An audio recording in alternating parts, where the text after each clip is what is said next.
បាទសួស្តីបងប្អូនថ្ងៃនេះវាឆ្អឹងតេស្តបន្តិចសូមចែកពីគ្រូថ្នាំគាត់ជាវពីអ្នកភូមិឡើងក្លឹមបានហើយក៏ខ្ញុំសូមចែកគាត់បានប៉ុណ្ណឹងបាទសូមចែកប៉ុណ្ណឹងបានមកទុកធ្វើថ្នាំផងទុកចែកម្លែបងប្អូនយកទៅគ្រប់យកទៅគ្រប់យកទៅធ្វើថ្នាំបាទថ្នាំទាស់ថ្នាំសរសៃថ្នាំដែលបងប្អូនគិតថាយកទៅធ្វើជាឱសថបុរាណខ្មែរយើងណាបាទនេះឆ្អឹងតេស្តបងប្អូនណាបាទឆ្អឹងតេស្តបាទនេះឆ្អឹងខ្នងបងប្អូននេះឆ្អឹងខ្នងបាទឆ្អឹងខ្នងអានេះឆ្អឹងកសិតតែនេះហើយតាមអ៊ំប្រុសហ្នឹងគាត់ថាអ្នកឡើងក្លឹមគាត់ឡើងទៅហ្នឹងឃើញអាសត្វនឹងវាតៃសាបងប្អូនវាតៃសាហ្នឹងវាតៃសាហើយក៏គាត់ភាគច្រើនគាត់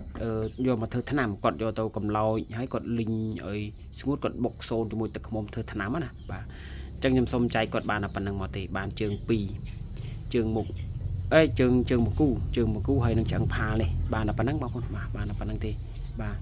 នេះយូរបានម្ដងបាទយូរបានម្ដងហើយចំពោះបងប្អូនដែលមានតម្រូវការឆ្អឹងតេស្តយកទៅធ្វើថ្នាំអាចតាក់ទងមកបានមានបន្តិចទេបងប្អូនណាបាទមានបន្តិចទេអានេះសូមចែកគ្នា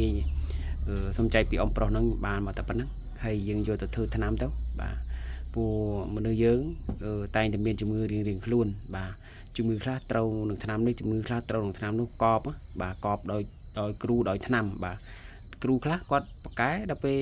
អ្នកខ្លះទៅអត់ប៉កែហើយថ្នាំខ្លះប៉កែដល់ពេលអ្នកផ្សេងទៅអត់ប៉កែអញ្ចឹងវាកប់ដោ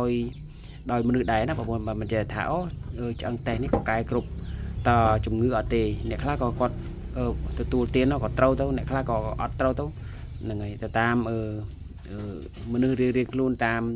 ថានិស័យឬក៏ធាតុណាធាតុមនុស្សយើងមានធាតុផ្សេងគ្នាបាទហើយមកសំណុំខាងនេះអ្នកនៅខាងបាត់ដំបងគាត់យកទៅកំឡោយធ្វើថ្នាំទុកចែកបងប្អូនគាត់ហ្នឹងហើយនេះគាត់ទិញឲ្យតែមានទេកុំឲ្យពិបាករកណាបងប្អូនកុំឲ្យពិបាករកហើយណាមួយរបស់នោះវាស្រស់ផងហើយបើចាំបងប្អូនគាត់ថាចាំមានលុយបានទិញអាហ្នឹងគ្រឿងផ្សេងតែគាត់ថាបើមានហើយយើងមានម្ដុំមកឆ្អឹងគេទៅមកឆ្អឹងនេះទុកទៅបងប្អូនទុកកំឡោយទុកដោះថ្នាំហ្នឹងទៅបាទនេះថ្នាំបុរាណយើងណាបាទអញ្ចឹងមានតែប៉ុណ្ណឹងមានតែបន្តិចហ្នឹងទេតែសូមចែកពីគ្រូថ្នាំណាបងប្អូនបាទសូមចែកពីគ្រូថ្នាំហើយបើថាបងប្អូនមានតម្រូវការអាហ្នឹងខ្ញុំចែកឲ្យបានតិចតួចបាទយកទៅធ្វើថ្នាំទាំងអស់គ្នាទៅបាទដូចឆ្អឹងខ្នងនេះធ្វើថ្នាំបានច្រើនបងប្អូនឆ្អឹងខ្នងបាទឆ្អឹងខ្នងនេះវាមានខួរឆ្អឹងមានខួរឆ្អឹងយើងកាប់មួយកង់ទៅមួយដុំនេះចូលមក1គីឡូបងប្អូនចូល1គីឡូហើយបាទហ្នឹងហើយមានឈាមមានកន្លះលីត្របងប្អូនឈាមមានកន្លះលីត្រទុកត្រាំស្រាហូបខ្លួនឯងខ្លះបាទនិយាយទៅឲ្យតែមានទេបងប្អូនបាទផ្ទះខ្ញុំស្អីក៏មានដែរបាទនេះនោះត្រាំស្រាបាទត្រាំស្រាទៅមានបងប្អូនកូនក្មួយជីដូន1ជីដូន2គាត់សម្រាគាត់ឆ្លងទន្លេ